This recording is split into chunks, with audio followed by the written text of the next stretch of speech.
Hello to everyone. Welcome. Thank you so much for joining us virtually today as we taste our way through California for la Grande Dégustation de Montréal in partnership with Trois Quebec and the SAQ. My name is Mandi Robertson, and I am a wine writer, educator, and consultant, and of course, an avid food and wine lover. I'm absolutely thrilled to be here with you today and to taste through some stunning wines along with you and our panel of Californian wine experts. It's so lovely to see all of you here tasting with us. Thank you so much. Throughout its history, Californian wine growers have been faced with so many challenges, whether it's been battling phylloxera, prohibition, or fires, and they've just always persevered and managed to pave a way to successful, meaningful, and quality-driven wine production. The different wine regions in California are able to produce delicious, approachable, and generous wines for a number of different reasons, and one of them is their lovely climate. The abundant sunshine, the consistent and long growing season allows for a plethora of diverse grape varieties to ripen nice and slow, creating wonderful character and complexity in the wine. The grapes also benefit from the cool breezes of the Pacific, and they grow on quite a diverse range of soil types.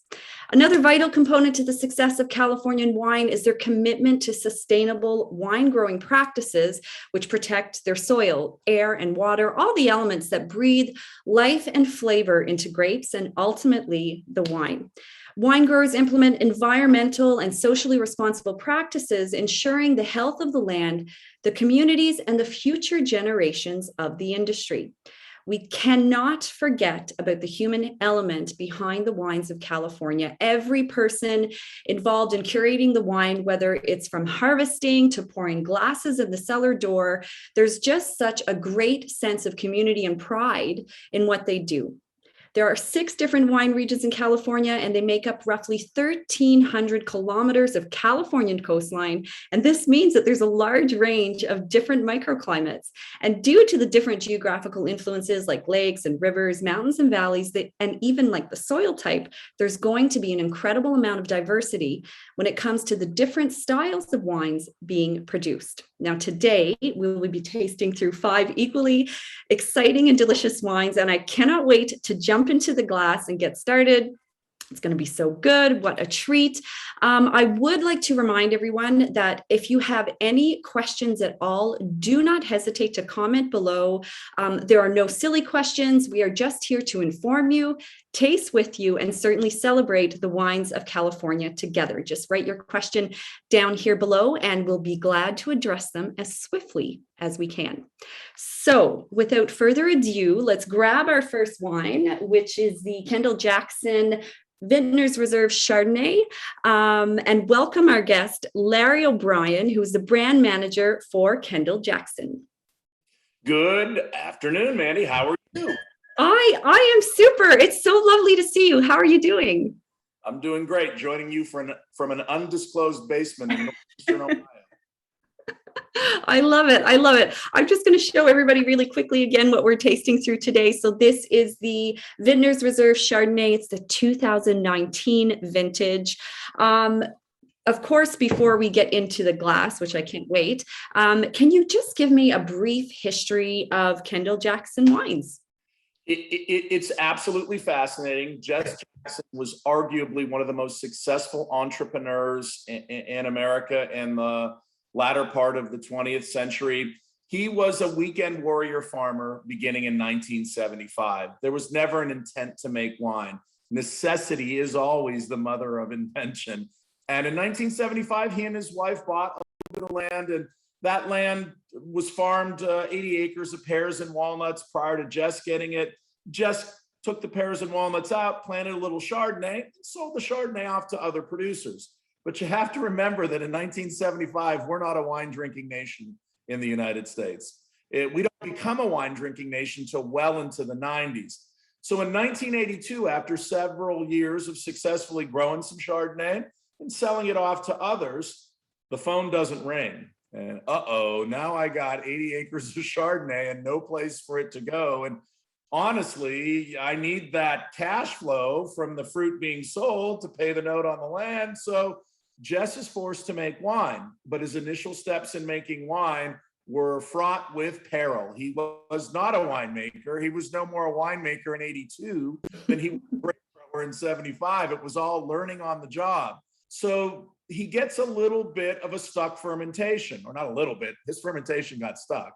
And that leaves him with low alcohol Chardonnay syrup. That's what he's got. And he has to call in some brilliant minds. He was always great about surrounding himself with brilliant people.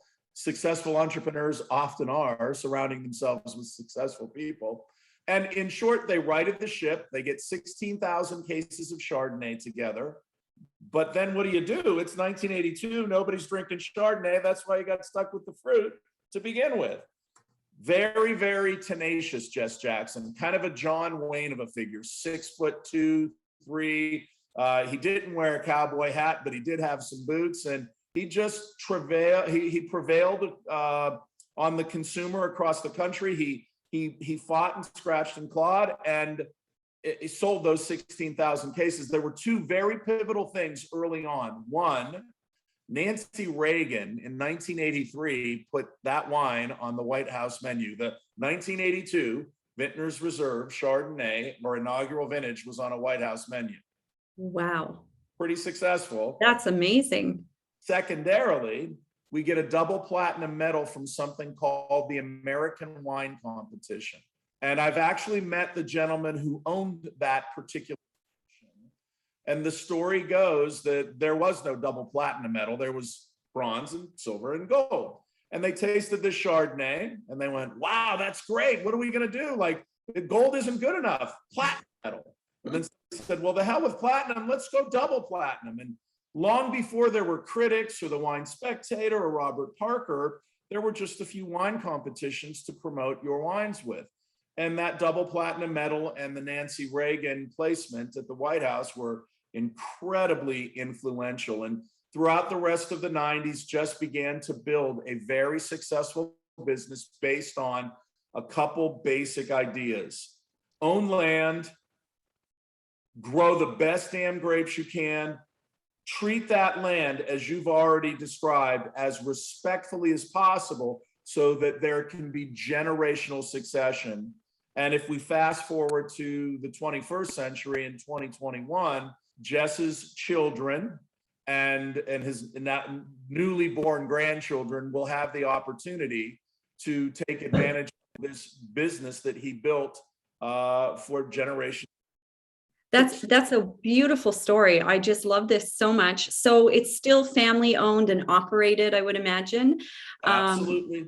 I'm sure that's such a great sense of community when it comes to making their wines, and they're really passionate about what they do. What a beautiful story. That's so awesome. Yeah, the family isn't just owners sort of watching others operate. When it comes to sustainability, responsible stewardship of the land, his children are most invested in that particular aspect. If you would like to take a look at Julia Jackson and her project called Grounded, you won't find a more passionate woman as it regards seeking solutions to the challenges that we face climate-wise and sustainability-wise. Julia is a leader in that regard. Her sister Katie is our director of government liaison, and as well as fully vested in our sustainability approach. We don't just sort of greenwash or give it some lip service. It is a part of the culture of the company, to be sure. And while Jess was a fierce conservationist, his approach to conservation, it's very different than his children who are succeeding him. And you said it, it's very liberating to work for a family-owned company. They provide me with almost an impunity. You might not like my wine, and there's a chance that you won't, but that doesn't mean the wine in the bottle isn't delicious. It's just not for you. That doesn't mean the wine in the bottle hasn't been produced with the utmost sense of responsibility. Absolutely. I agree with that. And I think we should all trust our taste. And speaking of taste, if we could jump into the glass right now, if that would be okay. Can you tell me more about this wine? Now, correct me if I'm wrong, but I think it just scored 92 points in Wine Enthusiast. Is that right? That's correct. It's consistently punching above its weight. It's a value wine that you can drink on a daily basis, but it delivers a quality of aroma and flavor and texture that's generally well beyond that price point. This is a blend. Let's be very, very clear about that. It is a blend of the coast of California that you so wonderfully described previously. It is a blend primarily of the central coast of Monterey and Santa Barbara down below. Generally about 80 to 90% Monterey, Santa Barbara, and generally some 10 to 20% Mendocino County and Sonoma County, in that order of importance. It is a wine that is produced as if we were making 300 cases. It is fermented in barrel. And if we were to discuss how much wine we made, we would be talking about 90,000 barrels fermenting simultaneously at one time in one place in California. The labor intensity, the complexity of that barrel ferment is overwhelming, but without it, we cannot get that silky mouthfeel. We take that beautiful fruit from the coast of California. We try to capture the character of Monterey, Santa Barbara, Mendocino, Sonoma, the sweet citrus of Monterey, the slightly tropical character of Santa Barbara, the ripe red apple of Mendocino, the kind of tart lemon curd of the Russian River. And we try to bring that all together, and we want oak to be the frame, but only very mildly in the background. Absolutely. I couldn't agree with you more. And I think sometimes when we talk about blending or we hear about blending of wines, we often talk about grapes. Oh, there might be, a little bit of Chardonnay, a little bit of Sauvignon Blanc, but in this case, it's quite different. You're blending different regions, and there's an art form in that, like it's something really special. And you just go ahead. Yeah, absolutely. Randy Ullum has been the wine master at Kendall-Jackson for these nearly 30 years. He has 29 harvests with Jackson Family Wines, and specifically at the lead of Kendall-Jackson. I was with him this past weekend in Austin, Texas for their Food and Wine Festival. And one of the things that comes up regularly in discussions is a beautiful single vineyard wine, specific terroir that deserves its own label. Those wines make themselves. This wine, being a blend of all these coastal counties, and being a blend of all these characteristics, it's the hardest wine to assemble in that there's so much more complexity to it. Right.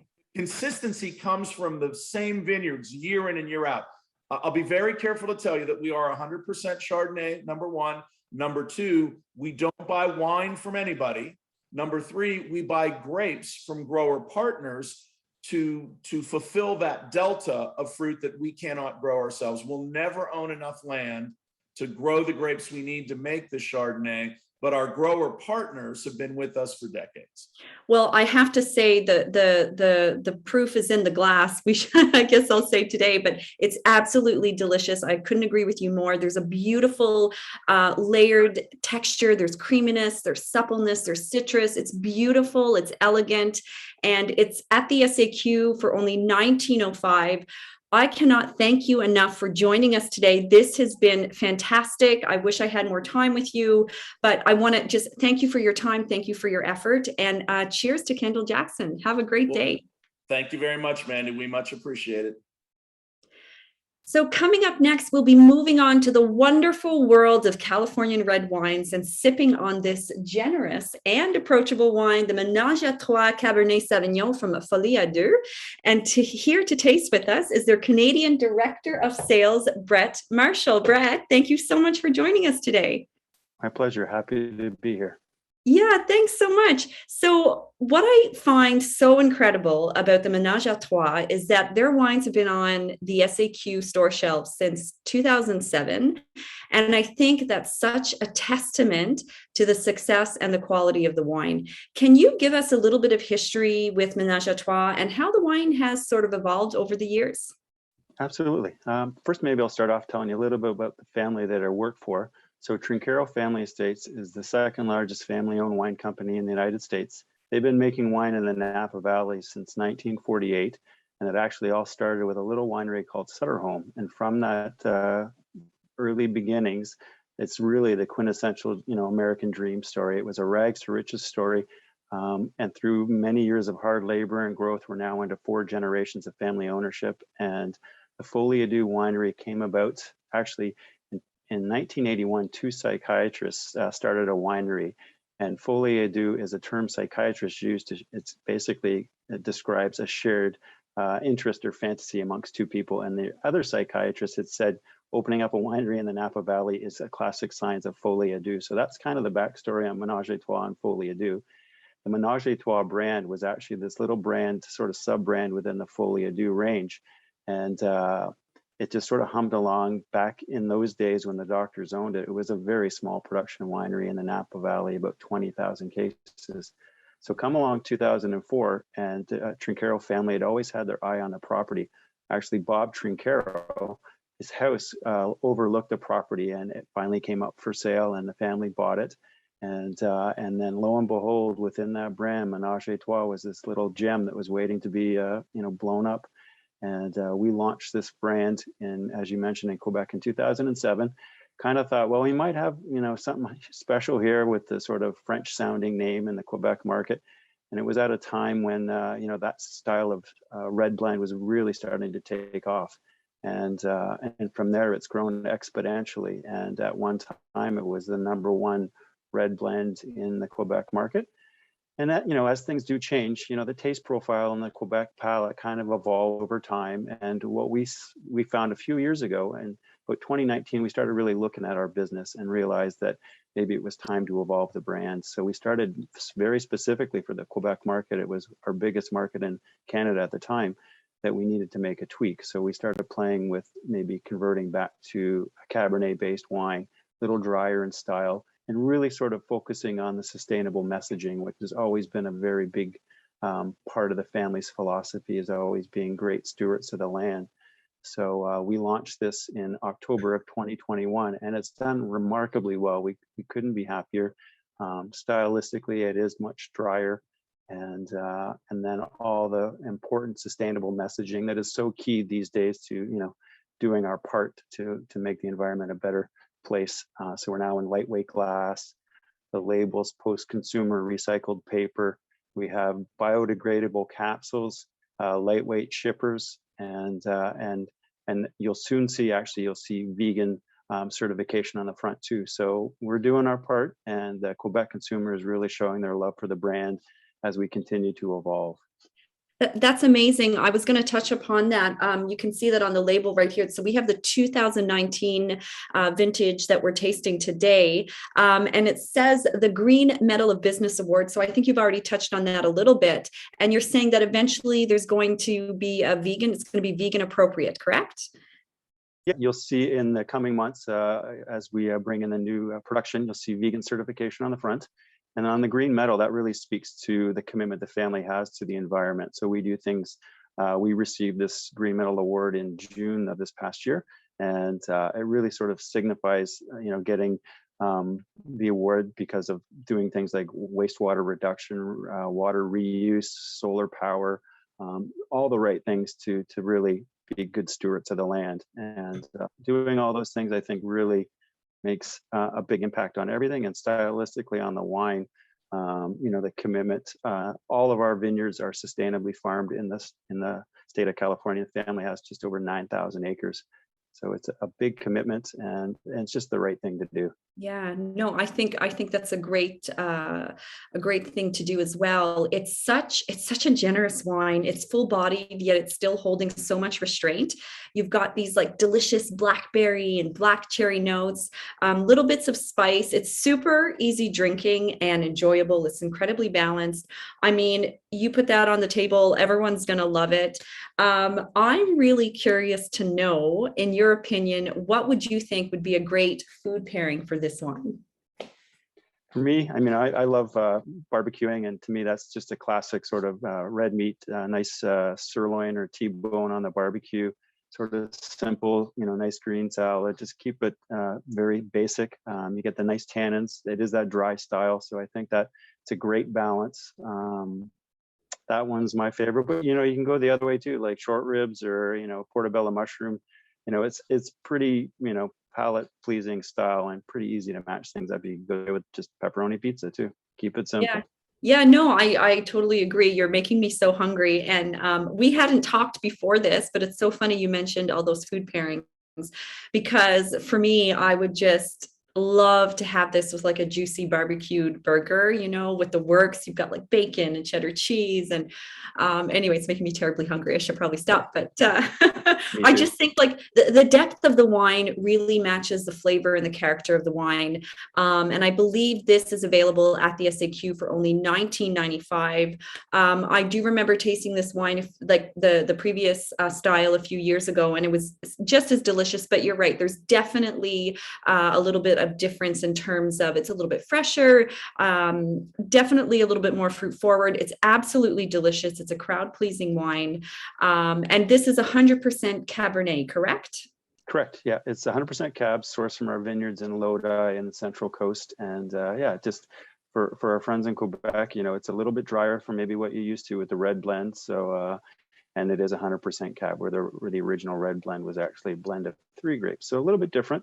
But as I said, being really well received in the last year since we launched, and we're pretty proud to work so hard to bring something new to the market, especially for our friends in Quebec. So I think you've done a great job. I think this is fantastic. Just one really last question, just you reminded me to ask. I know it says ménage à trois, like initially was that because of the 3 grape varieties that were in the wine?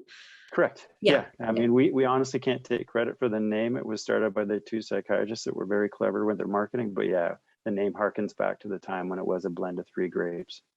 Okay, very nice. That's so cool. And this is thank you so much for joining us, for taking the time to hop on here and explain the story and taste with us. This was absolutely fantastic.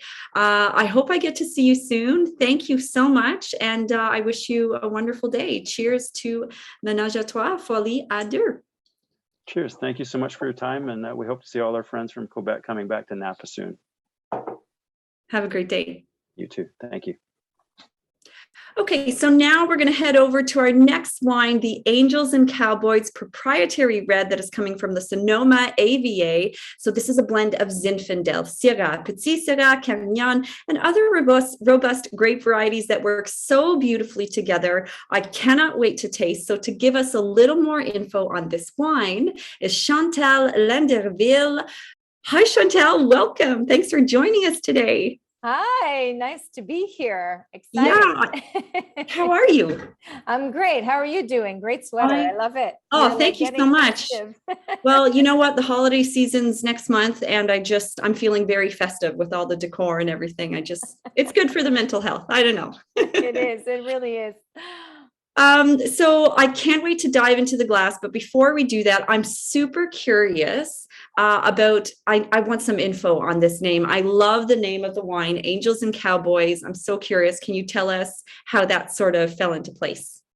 So that's a really good question. And I'm always happy to tell the story because it's a fun one. So as a company, we've been around since 2006, and our first brand was Cannonball. So when we researched the designer to do our label and that little image of the little boy doing sadly, I don't have a bottle of Cannonball in front of me.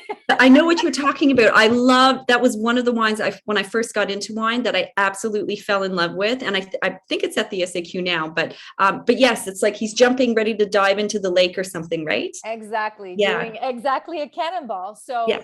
Our owner researched who it belonged to because that's what he wanted. And lo and behold, it belonged to this famous artist in northern San Francisco that's called Michael Schwab. And he's done a lot of artwork that has this cartoon character and a lot of labels for like even Robert Mondavi Special Reserves wine, for Pete's Coffee, which is a huge chain in California. So he reached out to him and saying, hey, I would love to use your image. And considering who you are, would you like to participate and do our creative on our wines? So this guy is like, who is this guy? It's a new startup company back then in 2006. So our owner couldn't necessarily afford because he was very recognized. So he offered him 50 cents on every case for every case sold for the rest of his life if he would participate. Oh, gosh. But he ended up saying no. Oh, no. He ended up saying no, but the funny thing, when you get to know our owner of the company, he's a very charismatic and endeavoring like personality. They became very, very good friends, ended up participating and doing the label for us. And he's the one that actually came up with this label saying, listen, I am not missing out the second time around. So Angels and Cowboys, because he is originally from Oklahoma and has an obsession with anything that involves the outdoors. So hunting, fishing, foraging his own mushrooms. And his wife is a artist as well, but has an obsession with angels. So he considered himself as a cowboy because he's been like, you know, living off the land and stuff. And his wife, so Angels and Cowboys, because we all have a trailblazer in us. I think we all have two personalities with us, you know, the good, the bad, the fun, the, you know, more serious. So when he came up with the label, I was like, oh my God, we need to create a wine behind that. And that's how Angels and Cowboys was created. And we wanted to keep a wine that would be, have a sense of, you know, simplicity, but with a little bit indulgence to it. So that's the background of the story. And he now does all of our labels as we continue to expand on different brands. He's the one that stuck around. So, but it was all his initiative. So it was all meant to be. It was all meant to be. It was all meant to be. Yes. I love that story. That's so fun. Thank you for sharing that. Because yeah, I was so curious. It's a little bit, it's really creative. And I just thought, well, I really want to know the background of that. So the wine itself is absolutely, it's so fragrant. Mm-hmm. It's very generous. It's very perfumed. It, you know, seems like it's going to be such a rich but fresh wine. I don't know. Do you have a glass with you or? I don't, because I'm a bad person today. I won't explain what happened, but I know this wine very well. It's one of my favorite wines. And I would tell it's very convenient or apropos with what you're wearing in your background, because for me on the nose, you get a lot of spice, and it's almost like, I call it Christmas in a glass. You know, during the holiday season, we get these smells when we go into hotels or shops, or about like cinnamon, cardamom, rosemary. So there's a lot of layers of different flavors happening. And that's what I love about this wine, is that there's always like, oops, another layer. So you get a lot of that. Kind of comes like it shows itself one after the other, and like the flavors are there long after the sip is gone. It's so beautiful. It's so opulent, and it's just layers of deliciousness, and it's so perfect. When you're saying Christmassy, I agree with you 100%. The cardamom, the cinnamon, all those baking spices that we have during the holiday season. Absolutely stunning wine. I'm really curious if you, because you're speaking about the holidays, but what's a food pairing that you would have with this wine in particular?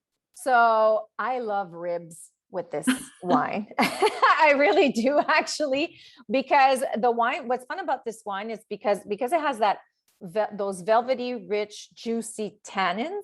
Mm-hmm. It's fun to add with a bit of sweetness. You can also go spice, a little bit of a spice, because of that richness. It sustains it. So I actually love it. The other night I had an eggplant pizza with some prosciutto on it, and I ended up adding some spicy chili oil on it. It was amazing. Match made in heaven. Wow. Match made in heaven. So good. But ribs, I love it because it's also a wine that I typically like to serve a little bit more chilled, even in the summertime. I mean, granted, Absolutely. We're finishing now summer times, but for barbecues, serve it a little bit more cooler. And, you know, spicy sausages, I wouldn't go necessarily chorizo, but a little bit of a kick to the sausage. Hamburgers, obviously, anything lamb based. Yes. But that was going to be my pairing, and like I'm actually going to do that for this holiday. Like I always do like this big roasted leg of lamb during Christmas, and this is going to be the wine that goes with it. I find like that depth of flavor and those big savory notes are really going to stand up well to the characteristics of this really gorgeous wine. I love it so much. But Speaking of food, I've heard that you've introduced an initiative where Angels and Cowboys, they're working with World Central Kitchen. Would you have time to talk to us a little bit about that? What's that all about? Yes, I'd love to.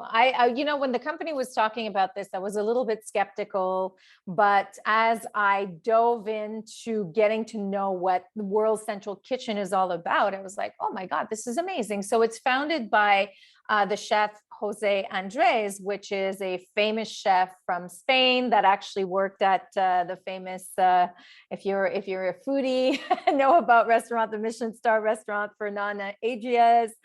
And he moved in the US in the late 90s, I would say, and created World Central Kitchen, which is using the power of food to nourish communities and strengthen economies in times of crisis. So anytime in the world that, you know, there will be a hurricane or a fire that burns down half a city, World Central Kitchen steps out of their kitchen and will provide, will provide front lines and the people that have lost either their homes or just, you know, in shelters, meals to those in needs.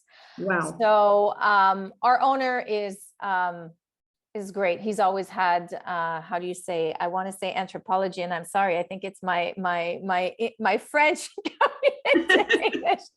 Always a huge tattoo on his heart about just helping community and kind of getting involved. And this was a perfect fit because of the industry that we're in. We all love to drink a lot of wine, beautiful wines, and we are food lovers. But what a great cause to associate ourselves to. So this is something that we kicked off early in the summertime. It's not going away anytime soon. It's a partnership that we want to keep growing with. And the company is going to be actually donating this year $50,000 to it. So every bottle sold basically goes, I don't want to say there's an actual dollar because the funds will change from one year to the other, but this year it's about that with what the production that we're doing. So, which is a great initiative. Yeah, that sounds amazing. Like, that's super fantastic. I love when producers and wineries and brands can really give back to the community. And it sounds like that's exactly what you're doing. I'll just quickly show the wine again. So this is the proprietary red Angels and Cowboys. It's available at the SAQ. I know some of you are probably drinking this afternoon. I absolutely love this wine. This would make a very nice gift for anybody who's like a big red wine lover. I mean, plus like the label, I mean, it's just holiday appropriate, but I don't see it. It's really a crowd pleaser, super well made, amazing story, amazing background. Chantal, I cannot thank you enough for joining us today. This has been amazing. I've never met you in person, but I bet someday we will. If you're ever in Montreal, I certainly look forward to meeting with you. Oh, I'm going to look you up for sure. I cannot wait to see you. And again, this has been fantastic. Cheers to Angels and Cowboys and to the artist and the owner and to you. Have a super afternoon. Cheers, my little cannonball body. I love it. I love it. Thank you so much, Chantal. I wish you a great day. Mandi, enjoy the holidays. Thank you. You too. Okay, so now we are moving on to Decoy from Duckhorn Vineyards, which is well-known producer here in Quebec. This wine is $32 at the SAQ, and here to join us and to chat about not only Decoy, but the Paradox Cuvée that you see behind me is the export sales manager for Duckhorn, Brian Bostwick. Brian, hi, how are you? I'm doing great, Mandi. You? All is well in Canada? Yeah, everything is fine. Getting ready for the holidays. I am so excited. It makes me so happy to talk about wine, especially during the holiday season. And I'm tremendously excited to jump into the glass and taste these two wines with you. And I'm super curious. So I have a few questions for you. We know that Duckhorn is a name and a winery that's actually really well known here in Quebec. Can you just tell us a little bit more about the history of Duckhorn wines? Absolutely. I'll make it as succinct as I can over a 40-year history that the winery's been around. But really, the start of it was in 1976 by none other than Dan and Margaret Duckhorn. So that's where the name comes from, Duckhorn Vineyards. that is essentially for lack of a better term, kind of the mother duck of the whole portfolio, and where we began in Napa Valley, actually St. Helena, in 1976. 1978 was the first vintage. Dana Margaret created only about less than 10,000 bottles each of a Napa Valley Cabernet Sauvignon. And then another grape that wasn't so popular at that time, but has grown into popularity, I think internationally over the course of time, is the Merlot. So they were one of the first ones, if not the first one in Napa Valley, to create a single vineyard estate Merlot called Three Palms Merlot. And with that particular wine, everything that we talk about today, especially with these two brands, is really centered around that one bottle of wine, because that put the Duckhorns on the map within the California wine history, and also on a very successful wine road, if you will, from 1976 till today.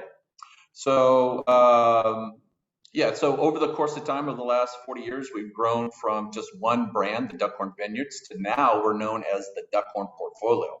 So that means basically, we got something else going on out there in California, and now also in Washington State. And over that course of time, we've developed 8 different wineries. I should say developed 6 different wineries and purchased 2 wineries, and have all in all about 12 different brands associated with those wineries. So a beautiful portfolio. We get to play around kind of in the ultra premium and luxury level pricing, which is kind of cool for me. I love selling the wines. They're wonderful. I drink them as much as I can. And I'm very proud of them and happy to talk to you about them today. That's lovely. Thank you so much. Yeah, and lucky for you, you get to taste all these fantastic wines. But we do have 2 today that we're going to go through. But again, we'll start with the Decoy. I know that this wine especially is loved by wine drinkers here in Quebec. Why do you think our palate loves this wine so much? Why do you think it does so well here? Well, overall, we have kind of a long history in Quebec and Canada. Canada was actually the first export market that Margaret Duckhorn went to, probably 35, 37 years ago. So we've always had this kind of brotherhood, sisterhood, if you will, with Canadians and our brands, but it's really exploded over the last, I would say, 5 years. And Decoy in general, I would say both for Canada and around the world, we're exporting into 70 countries right now, and Decoy is our gateway brand into our portfolio. So that brand in general, we want to kind of keep it more approachable upon release.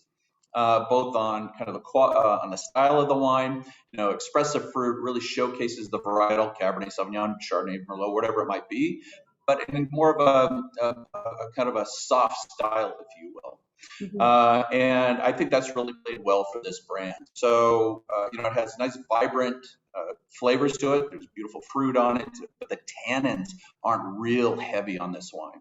They're more kind of silky and kind of laid back, if you will. So I think that's appealing to a lot of people. And, yeah, it's beautifully perfumed. Sorry, go ahead. I interrupted you. I'm sorry. No, I was just going to say it's kind of a classic, a benchmark, I think, to some degree of just really approachable Californian Cabernet. Yeah. Yeah, no, for sure. And I'm sorry, I was just saying that it's beautifully perfumed. You've got this like sort of luscious crushed berries, baking spice. There's little hints of dark chocolate, I find, and a little bit of cedar. But when you drink this wine, when you taste this wine, I just find it feels like a big warm hug. It's so nice when you're saying approachable. I mean, what's more approachable than a hug? But like, if you're going to put that into context, anyway, I absolutely love it. I would love to know, so Cabernet Sauvignon is really, we can say maybe it's sort of a noble grape that's in California, but why does Cab, in your opinion, do so well in this state, like in this wonderful state that makes like these gorgeous cabs? Like, what is it about California that? Yeah, that's a great question, and hopefully you get kind of similar answers, from everybody from California in the wine business. So, but I think for me personally, it's great weather here overall. Obviously, you talk about the terroir, what's involved with that. The land, the geography, the soil, the heat, the temperature, all that stuff, that combination, that makes great grapes. And we have that in California. We have it in so many different places, not just Napa, but we have it in Sonoma, we have it in Mendocino, all the way down the Central Coast.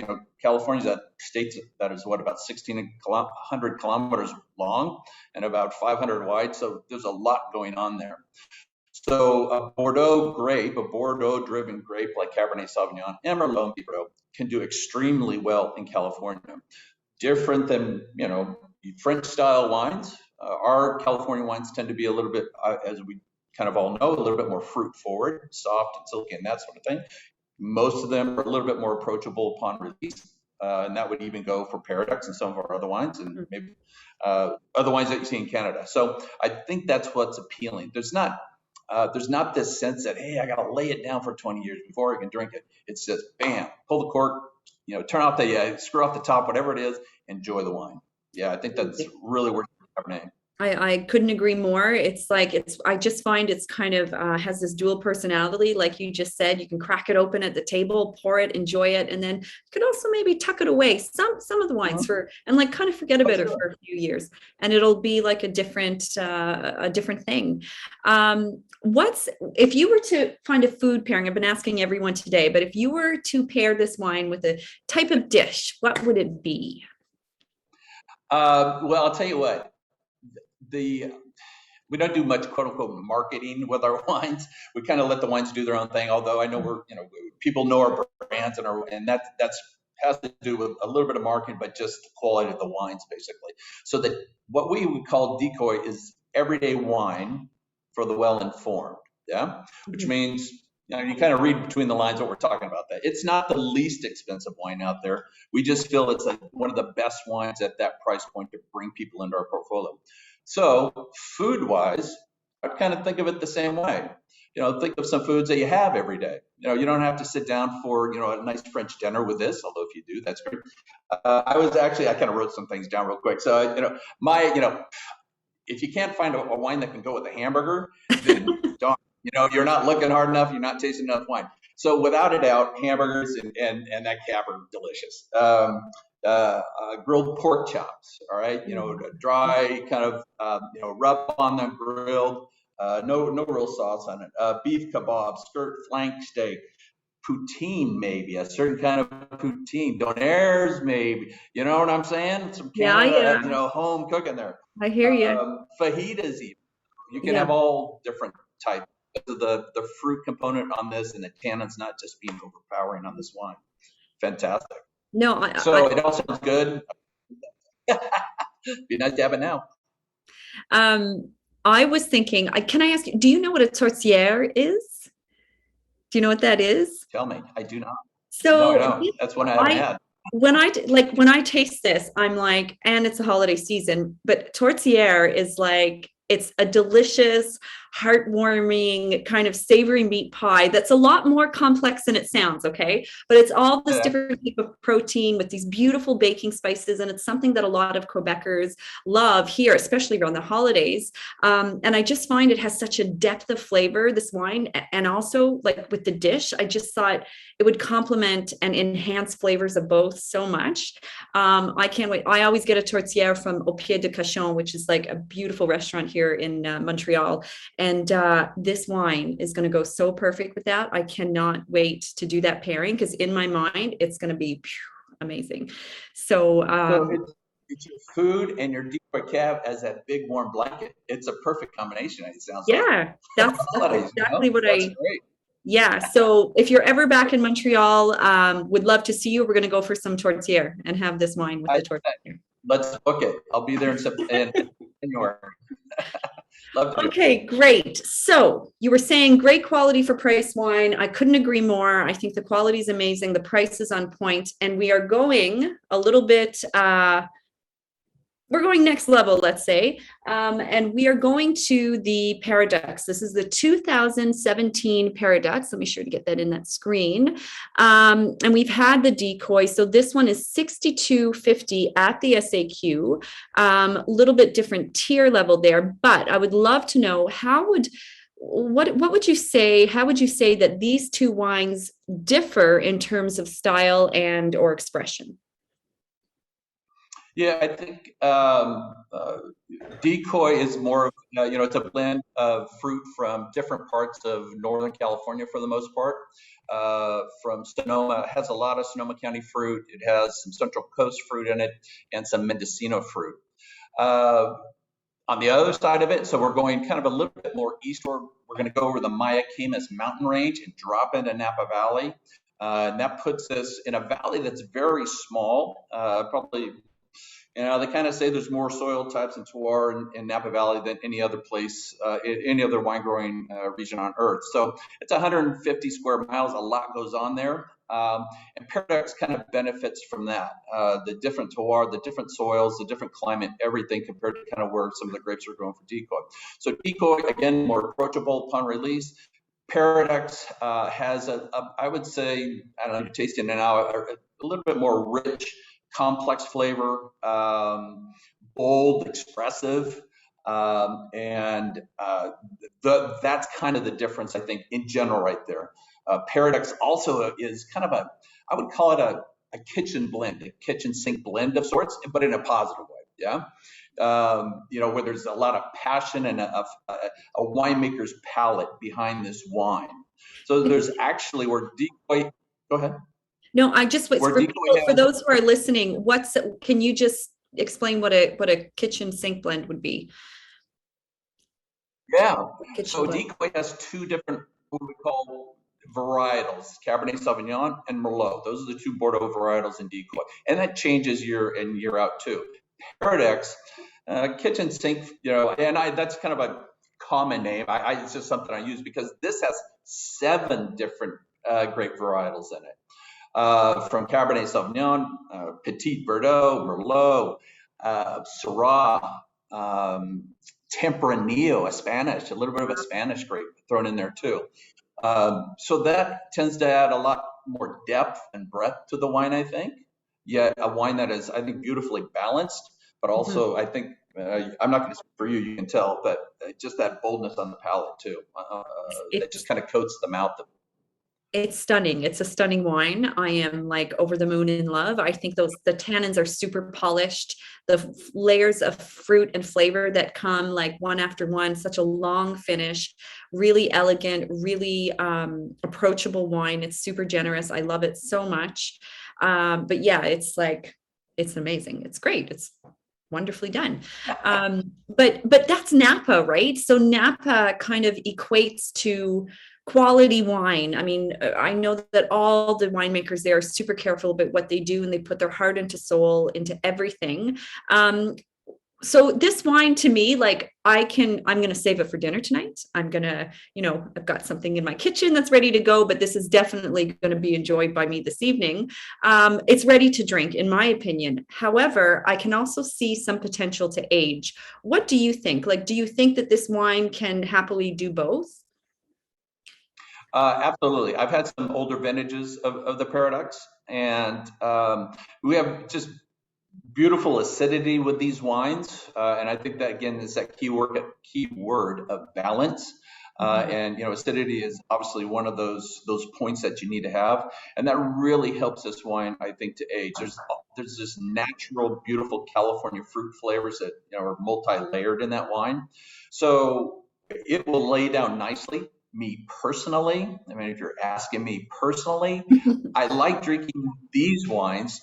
Oh, number one, because I want to get my hands on it sooner versus later. Probably, I'll drink it upon release, but I think, after vintage, about 8 to 9 years after vintage, I think it's a fantastic time to really dig into these wines. If you like to lay down wines for a little bit.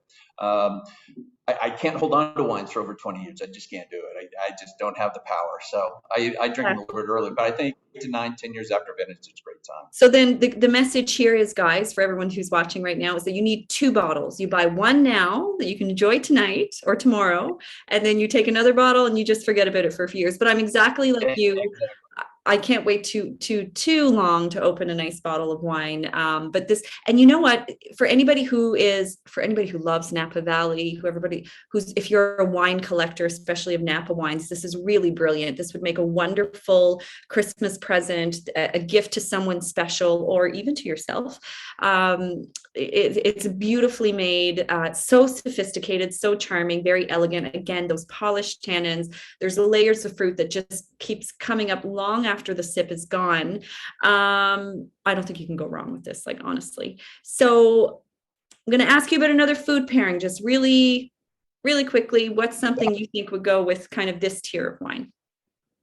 Well, what I've had personally, and in California, we do a lot of barbecuing almost year round, but especially, late spring, summer, and early fall. And barbecue ribs are fantastic with this, especially, if you like to slather on a little sauce and finish it off with that. Because there's that fruit is I don't want to say it's sweet, it's just bold, and it would go great with that. Anything with kind of a pork glaze, possibly, filet with a pork glaze, grilled lamb, hamburger, a deluxe hamburger, Stilton cheese, maybe, Yes. Szechuan beef, anything, this wine can stand up to it. Hey, one thing I forgot to tell you on this paradox, I don't know if you know what the name means, but this was the actual name, just real quick, let me just, actually was developed by Dan Duckhorn back in the early 1990s, and developed as kind of probably not the right terminology, probably just was having a little bit of fun. So para ducks, if you look at it, there are two ducks on the label. So it's playing off the name of the two. At this particular time, in the early 90s, when Dan developed it, he had two varietals that he blended with, because he was looking at other countries out there and wines that people were doing, some of the Super Tuscans, some of these other wines in Spain and Australia that were really getting great press and the like. So he took two varietals, Napa Valley Cab, and then the other duck was Zinfandel, Napa Valley Zinfandel. So at that time, nobody was doing red wine blends necessarily, other than maybe Bordeaux blends. So this kind of off-the-cuff, bizarre blend, Napa Cab and Zin, what's that about? So he started this. He was really one of the first producers to make a premium, kind of luxury level, non-Bordeaux blend. So the two ducks, odd ducks, basically blended together were Cabernet Sauvignon and Zinfandel. And today it's not so much Zinfandel, it's only about 15-20%, but that's where a lot of that kind of black fruit comes from in this wine. So just a little bit of trivia for you. No, it sounds carefully curated. That's fantastic. Like, I love Zinfandel, and like it kind of works with this wine. Absolutely. It shows its little presence, sneaks in there every now and then, but it's absolutely delicious. I just wanted to share my food pairing really quickly, then we're going to wrap this up. But like I said, I absolutely love this wine, and I think I'm going to have to serve it with my family during the holidays with a nice roasted goose. I don't know if that's something that you've ever eaten before, but no. It's like, my aunt's like the star chef in our family, so she's probably going to take on that task. But I just see it going so well for the holidays, sharing it with your family and creating these special moments with this bottle of wine. This is absolutely beautiful, and we should celebrate it. So listen, I thank you so much for joining me today. This was like so fun.